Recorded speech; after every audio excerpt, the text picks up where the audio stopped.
Alright, I'm working on a 2006 Volkswagen GTI with the weak air conditioning. That's the customer's complaint. On these ones, you just hook up your gauges, and I have a full system charge in here. I've already evacuated and recharged it to the full system capacity. The charge is correct.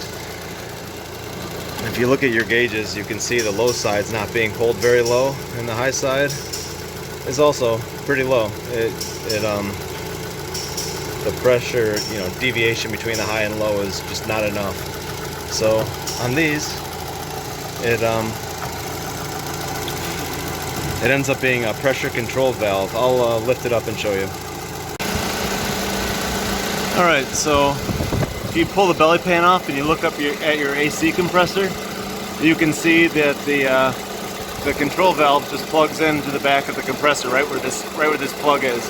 There's just a little C-clip you remove after you evacuate the system, and you can just pull that right out. Here's what the new one will look like.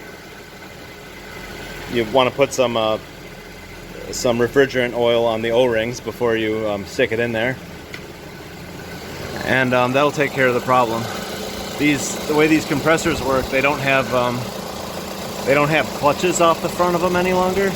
It's always being driven, and they just control the way the Freon moves through it, and with this control valve, and that's how they work. So it's pretty common for them to stick, especially if the system's been open for a while. So you replace those and it seems to fix them. Thank you.